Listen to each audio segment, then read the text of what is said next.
Bienvenidos. Lectura del Bhagavatam, texto 34, en el capítulo 17 del primer canto. Om Namo Bhagavate Vasudevaya. Om Namo Bhagavate Vasudevaya.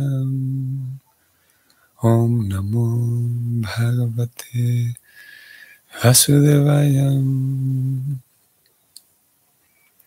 Yasmin Harir Bhagavam Yamanam Yatmamurtir Jayatam Samtanotim Kamamamogam Stirayangamanam Antar Bahir Bayur Ivaishatmam. Traducción. En todas las ceremonias de sacrificio, aunque a veces se adora a un semidios, se adora al Señor Supremo y Personalidad de Dios porque Él es la superalma de todos. Y tal como el aire, existe tanto fuera como dentro. Así pues, es solo Él quien le otorga al adorador todo lo bueno. A veces se observa que a semidioses tales como Indra o Chandra se los adora y se les ofrecen los galardones del sacrificio. Mas, sin embargo, las recompensas de todos esos sacrificios se las confiere al adorador, el Señor Supremo, y es únicamente el Señor quien puede ofrecerle al adorador todo lo bueno. Los semidioses, pese a que se los adore, no pueden hacer nada sin la sanción del Señor, porque el Señor es la superalma de todos los seres, tanto móviles como inmóviles. En la Bhagavad Gita 9.23, el propio Señor lo confirma en el shloka siguiente. Yepyanya devata bhakta, jayanti shradayam vita, yepima meva kaunteya jayanti avidhi purvakam. Todo lo que el hombre ofrezca en sacrificio a otros dioses, oh hijo de Kunti, de hecho va dirigido únicamente a mí, pero se ofrece sin verdadero conocimiento. Lo cierto es que el Señor Supremo es sin igual. No hay ningún otro Dios aparte del propio Señor. Así pues, el Señor Supremo es trascendental a la creación material eternamente. Pero hay muchos que adoran a semidioses tales como el Sol, la Luna e Indra, quienes solo son representantes materiales del Señor Supremo. Esos semidioses son representaciones cualitativas indirectas del Señor Supremo. Sin embargo, un erudito entendido o un devoto entendido sabe bien quién es quién. Por lo tanto, él adora directamente al Señor Supremo y no se deja distraer por las representaciones cualitativas materiales. Aquellos que no son tan entendidos adoran a esas representaciones cualitativas materiales, pero su adoración es poco ceremoniosa por ser irregular. Fin del significado. Muy bien. Entonces, seguimos viendo aquí el tema de los sacrificios, como lo comenzamos viendo ayer, y dejamos abierto ahí el hilo en relación a los sacrificios. Y para rescatar y recoger algunas de las cosas dichas ayer, es que vimos como sacrificio, incluso en las primeras dos acepciones de las definiciones de la RAE, el sacrificio es comprendido como una ofrenda con el deseo de agradar. Y es en esa misma, esta acepción de la RAE se acerca a la noción de sacrificio presentada tanto aquí en el Bhagavatam como en la Gita. Si bien es verdad, la forma en la que usamos ese término sacrificio es diferente a la forma cotidiana. Sacrificio entonces es el acto mediante el cual se intenta agradar a Dios Y voy a volver al significado de ayer. Vamos a rescatar y a recoger unas cosas del significado previo a este, el 33. ¿Cómo entonces? Voy a subrayarlo para leerlo. Prabhupada decía ayer que sacrificio significa aceptar la supremacía del Señor y con ello realizar actos mediante los cuales el Señor se sienta satisfecho en todos los aspectos. Así que sacrificio podemos traducirlo también como un sinónimo de ofrenda. La ofrenda sugiere que el devoto lo está haciendo de manera consciente, por un lado, y de manera agradada. La ofrenda no es un acto forzado. Es eso mismo, el sacrificio. No es un acto forzado, no es un acto que está en el manual, que por lo tanto tengo que hacerlo. Sino, idealmente, el sacrificio es ese, un sacrificio con la idea de agradar. Dentro del sistema devocional, dentro de todo el sistema de Bhakti Yoga, ustedes sabrán que hay, y esto se describe en el néctar de la devoción, el servicio devocional como tal hay dos niveles, podemos decir. Y en un nivel encontramos el servicio devocional que es espontáneo, en donde la persona de manera natural y espontánea ejecuta todas las actividades prescritas y las actividades cotidianas, las ejecuta de manera así espontánea para complacer a Dios.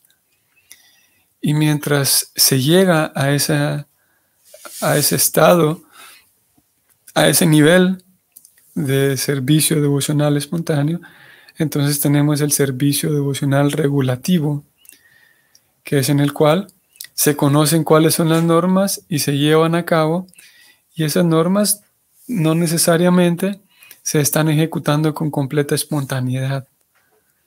A ese estado de servicio devocional se le conoce como Vaidhi Bhakti. Vamos a buscarlo en el néctar de la devoción para que...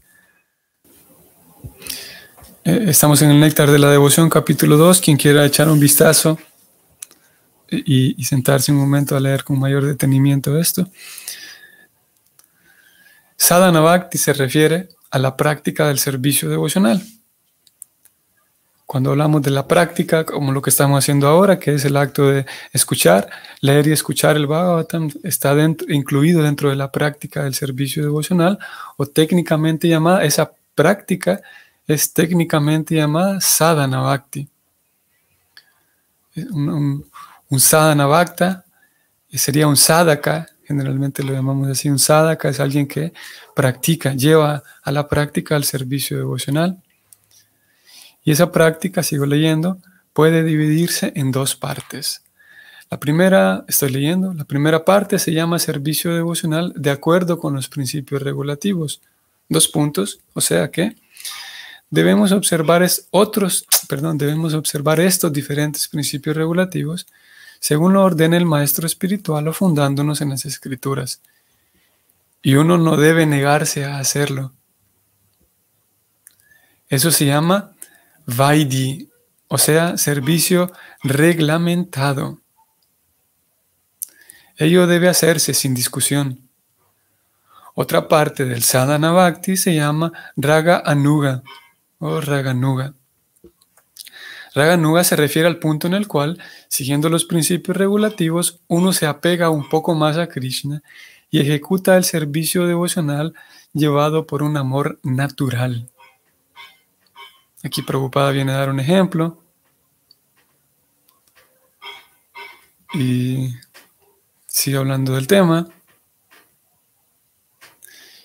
De manera que la práctica del servicio devocional, llamada Sadhana Bhakti, puede dividirse en 2 partes.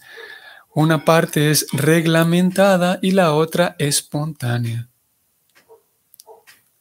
La primera parte de la práctica devocional, o sea, Vaidhi Bhakti, Rupa Goswami la define de la siguiente manera, abre comillas: cuando no hay apego o no se le presta al Señor un servicio amoroso y espontáneo, y uno se dedica al Señor simplemente por obediencia a la orden del maestro espiritual o por cumplir las escrituras, ese servicio obligatorio se llama Vaidhi Bhakti.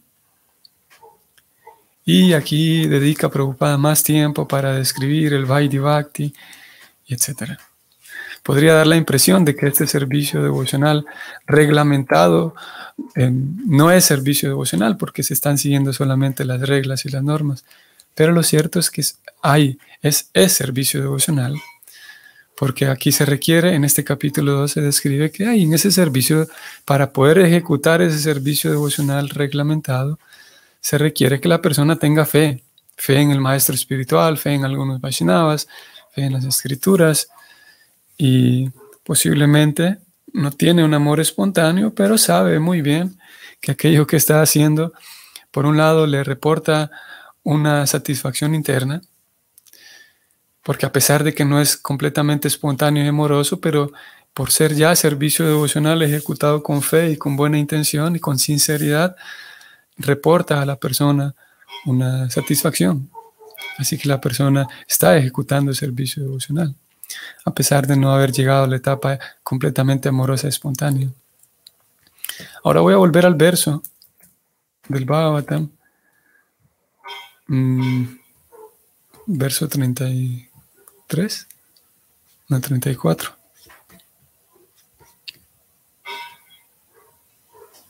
Bueno, estábamos recogiendo algo del 33, porque aquí leímos cómo Prabhupada decía que el sacrificio era entonces actos ejecutados para agradar al Supremo. Y nos fuimos a este néctar de la devoción porque decíamos que dentro del Bhakti no es requisito de que yo de un día para otro saque de mi corazón amor completamente espontáneo para Dios. Simplemente no es posible. Es ilógico. El Bhakti sabe muy bien que el amor tiene que ser cultivado. Sería, como digo, irracional pedir que de un día para otro yo actúe de manera espontánea, amorosa. Pues claro, puedo tener naturalmente algunos episodios, ¿no? Algunas muestras. Sin embargo, mientras se va progresando en el servicio devocional, hay toda una lista de actividades de ofrenda, y esas actividades de ofrenda, por ejecutarlas con fe en las reglas, por ejecutar ese servicio reglamentado, entonces se va obteniendo en el corazón mayor claridad y mayor amor. Se va avanzando en esa progresión, se va avanzando para alcanzar ese amor espontáneo hacia Dios, y naturalmente ese amor espontáneo hacia Dios va reflejándose también en un amor espontáneo hacia las demás personas, hacia el prójimo. Afortunadamente el Bhakti no deja al prójimo aparte. Si lo dejara excluido, el Bhakti sería una cosa demasiado extraña. Pero definitivamente que a medida que aumenta el amor espontáneo y genuino hacia Dios, entonces aumenta el amor espontáneo y genuino hacia el prójimo. ¿Y cómo se da eso? ¿Por qué se da eso? Voy a ir ahora a recoger también algo que leímos ayer de Srimad Bhagavad Gita. Voy al capítulo 18, texto 5, como ya lo leímos, ayer mencionamos un poco, cómo Arjuna intenta renunciar a ciertas cosas, Krishna lo convence de que no, lo trae de vuelta para que no renuncie a eso que él quería renunciar. Y luego Krishna lo trae, lo sienta nuevamente, le dice que sí, hay ciertas cosas que sí hay que renunciar, como al deseo egoísta, principalmente al deseo de disfrutar y explotar la materia, a eso sí hay que renunciar, dice Krishna. Y luego incluyen nuevamente este 18.5 y Krishna dice que hay 3 cosas principalmente que jamás se deben renunciar, a las cuales uno nunca debe renunciar, porque incluso esas 3 actividades purifican a las grandes almas. Y las grandes almas se mantienen ejecutando estas 3 actividades y por esa razón son grandes almas. Ayer leímos esto, ¿no? ¿Y cuáles son esas 3 actividades? Los sacrificios, que como ya dijimos, a medida que va aumentando mi cantidad y mi calidad de los sacrificios, de las ofrendas hechas a Dios con entrega, aumenta mi amor por Dios. Entonces, inmediatamente está incluida aquí la caridad. Porque la caridad lo que va a hacer es, si el sacrificio dirige mi atención como una ofrenda amorosa a Dios, la caridad incluye dirigir mi atención al prójimo directamente. O sea, las grandes almas dirigen su atención al prójimo, no solamente a Dios.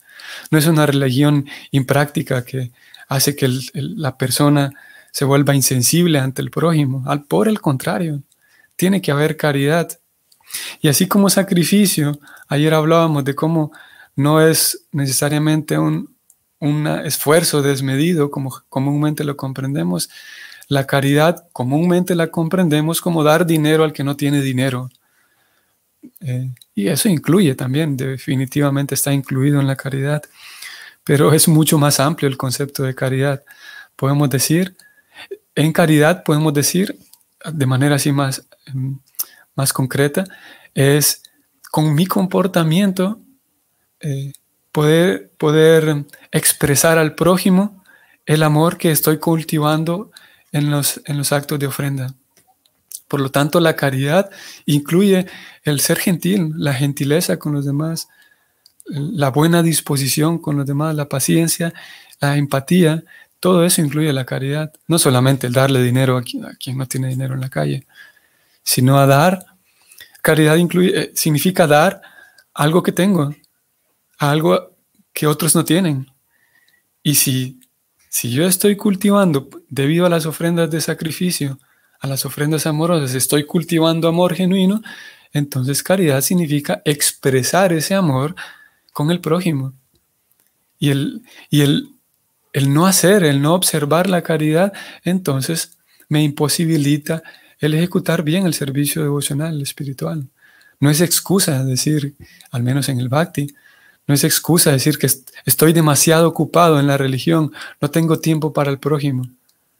Porque si realmente alguien está demasiado ocupado, si está realmente siguiendo las normas, estaría también demasiado ocupado siendo caritativo, o sea, siendo gentil, siendo paciente, siendo amoroso, siendo compasivo, siendo amistoso, siendo empático, expresando confianza. Si alguien realmente está atareado y ajetreado, siguiendo todas las normas del Bhakti, también estará atareado siendo caritativo, de la manera en la que lo estamos explicando.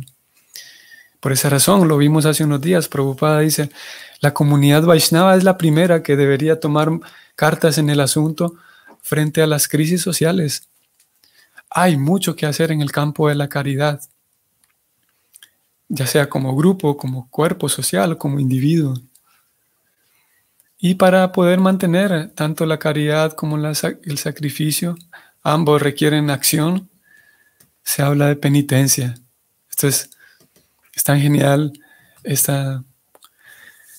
este grupo y esta triple división que el Bhakti propone para que el practicante dirija a donde el practicante va a dirigir su atención.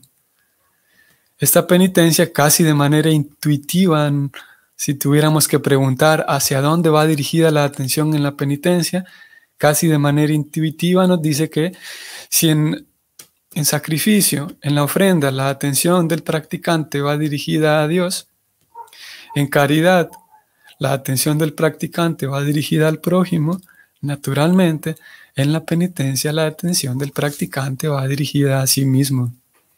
La penitencia incluye y hace referencia a el esfuerzo que uno tiene que poner para mantenerse fit, para mantenerse uno saludable uno mismo. La penitencia incluye eso, abarca eso, se refiere a ello.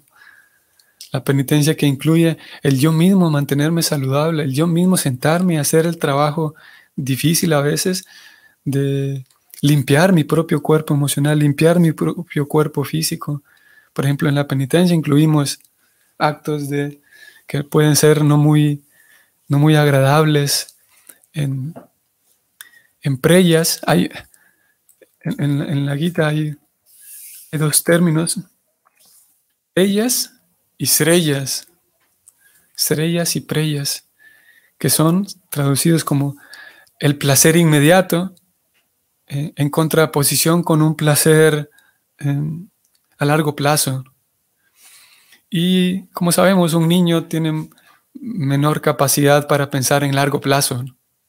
Y eso se debe, de acuerdo a una explicación de la neuroanatomía, cómo está funcionando el cerebro, es que se describe que la corteza prefrontal es muy débil en un niño y por lo tanto esa corteza ayuda a que uno piense, por ejemplo, en largo plazo, a que uno tome decisiones poniendo de lado el placer inmediato, que uno pueda poner de lado el placer inmediato porque sé que debo hacer esto, que a largo plazo me va a beneficiar más. Y finalmente esa corteza también ayuda a la concentración.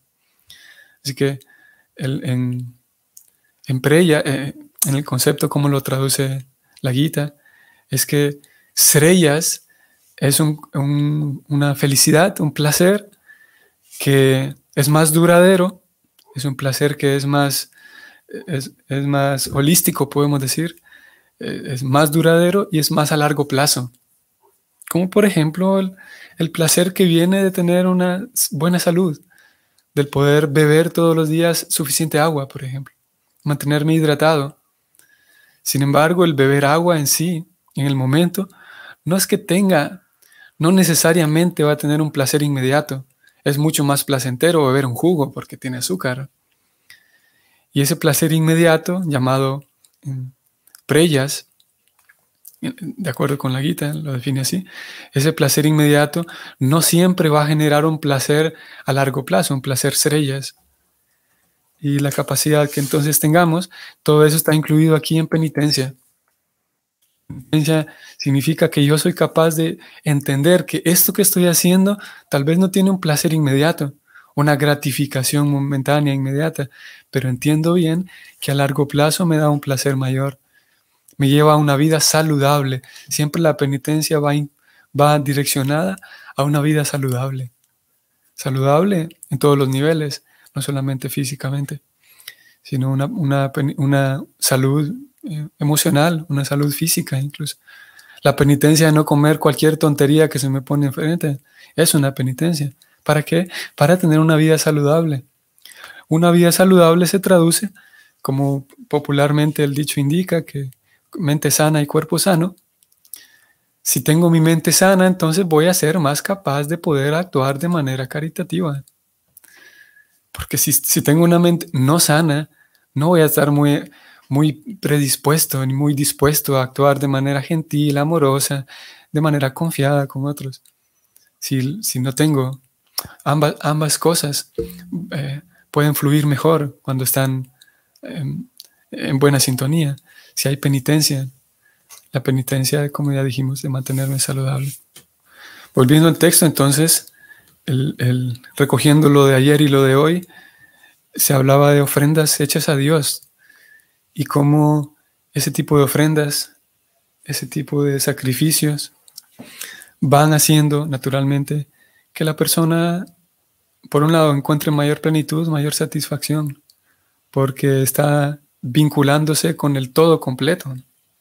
Aquella sensación de que uno está de alguna manera un tanto incompleto todavía, un tanto vacío todavía, de acuerdo con la oferta que hace el Bhakti Yoga. Esa oferta indica que si yo mantengo un constante vínculo a través de las ofrendas, si yo mantengo ese constante vínculo con Dios, entonces podré experimentar aquella sensación de completud, de estar completo. A pesar de que me dedique a lo que me dedique, hay una sensación de que ahora estoy completo.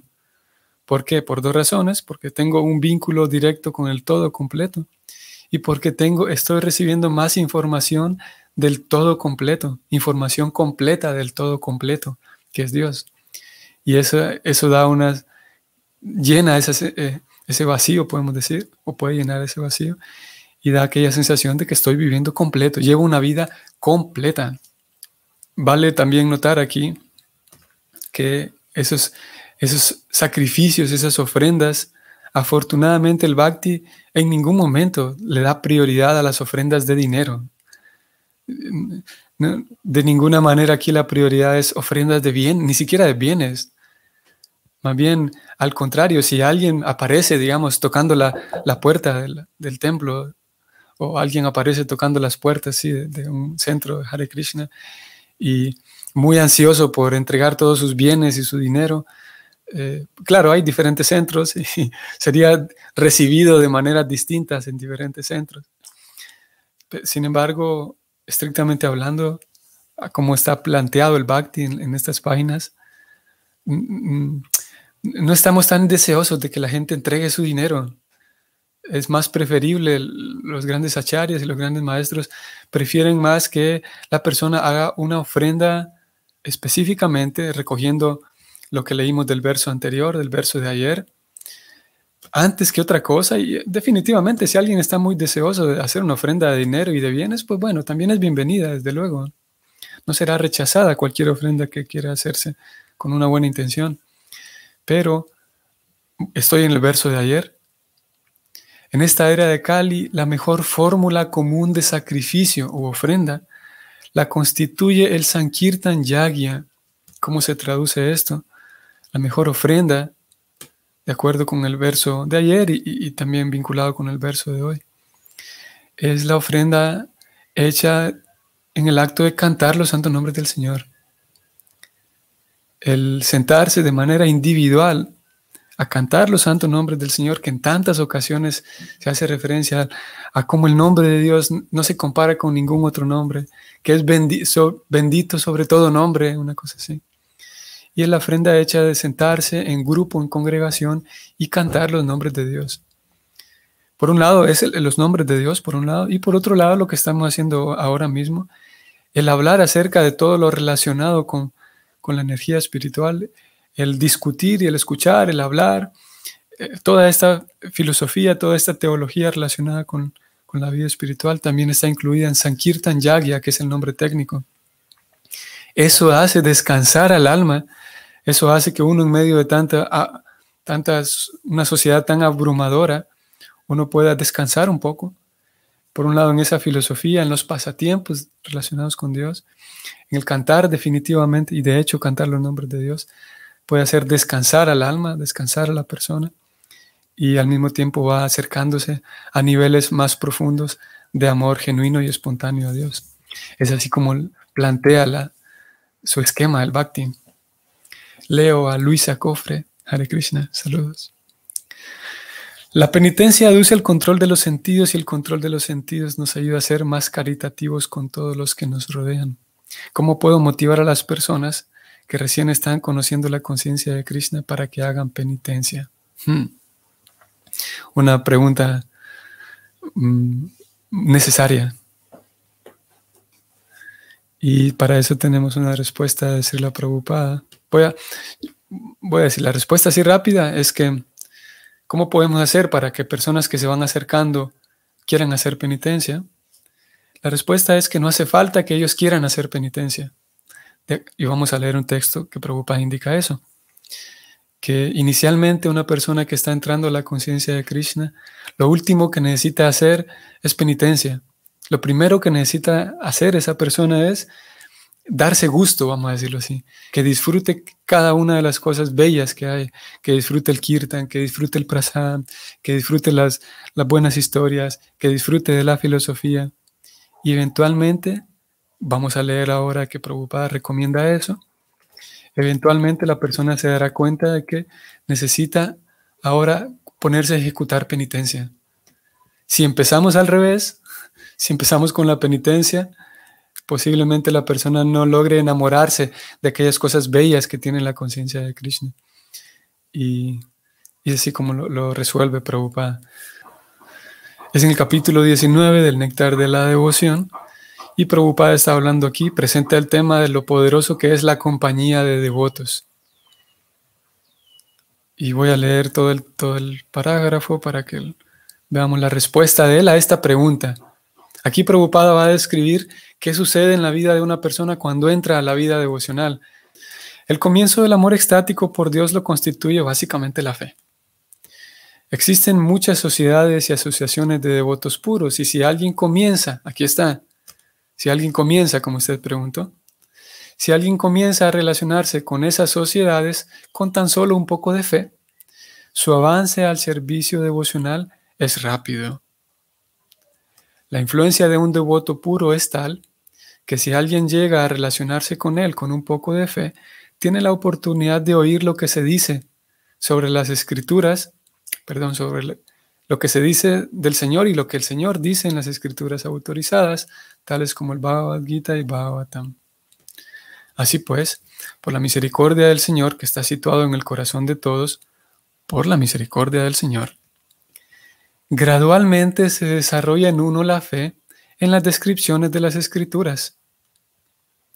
Esa es la primera etapa en la relación de uno con los devotos puros. En la segunda etapa, después de que se ha avanzado y se ha madurado un poco, automáticamente uno ofrece seguir los principios del servicio devocional y del maestro espiritual. Vean qué interesante que Prabhupada dice que después de un momento, después de que la persona ha avanzado y madurado, o sea que él espera que el practicante nuevo consiga un poquito de avance y madurez, un poco, dice él, ya cuando hay avance y madurez, la persona, esto me parece interesante a mí, automáticamente la persona, bueno, él está hablando como si fuera primera persona, él se ofrecerá a seguir los principios del servicio devocional. O sea, en otras palabras, la persona se ofrecerá a entrar a este tipo de penitencias. Aquí podemos incluir las penitencias. Pero es como Prabhupada lo pone aquí como una consecuencia natural de haber recibido buena asociación. ¿Y qué significa haber recibido buena asociación?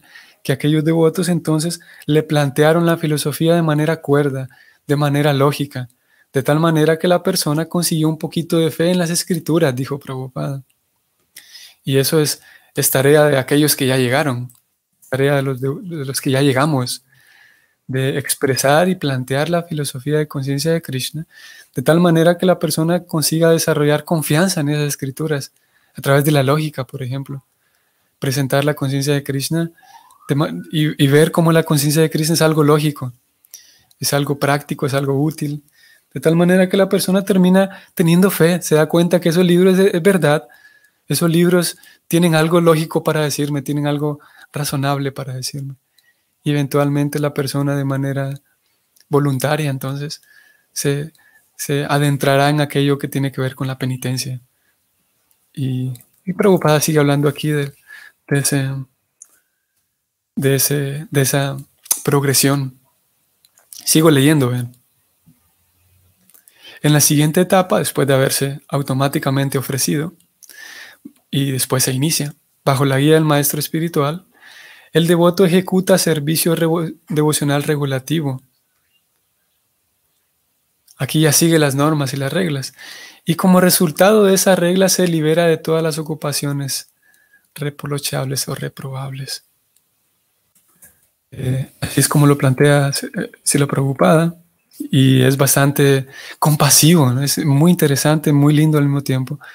Porque Prabhupada tiene tanta compasión con aquel que va entrando. Prabhupada no es que con aquel que ya entra, Prabhupada le dice, hey, usted tiene que dejar de comer esto, tiene que dejar de hacer esto, tiene que levantarse a tal hora, tiene que hacer estas penitencias. Al contrario, Prabhupada lo recibe, le presenta todo lo bello, lo lógico de la conciencia de Krishna. Con argumentos le hace ver de que esto que le estamos presentando le va a servir. Inténtelo. Y después él sabe que voluntariamente la persona seguirá lo que tenga que seguir. Ustedes saben que el primer grupo de devotos que Prabhupada inició en 1966 es algo muy interesante, que Prabhupada los inició en el mismo momento, él como fundador de la institución. Y un día antes de la iniciación, o no recuerdo si un día antes o el mismo día de la iniciación, Prabhupada les dijo, pero recuerden que ustedes tienen que seguir estos 4 principios, este y este otro. Hasta ese momento antes nadie tenía en cuenta esos 4 principios. Prabhupada no había hablado de ello. Y eso está plasmado ahí en la biografía. Hasta el momento de la iniciación, Prabhupada les dice, pero miren, tienen que seguir estas normas. Y a veces nosotros vamos al revés. Nosotros vamos La persona que llega le decimos, mire, tiene que hacer esto, no esto, no esto, evitar esto, otro, esto, otro. Y un montón de nos. También podemos aprender, dice la Prabhupada, él cómo hacía eso. Muy bien, estimados amigos, Vaishnavas, hoy tenemos día lunes, inicio de semana. Espero que para ustedes sea una bonita semana, un bonito inicio de semana. Y primero Dios, nos vemos mañana. Hare Krishna.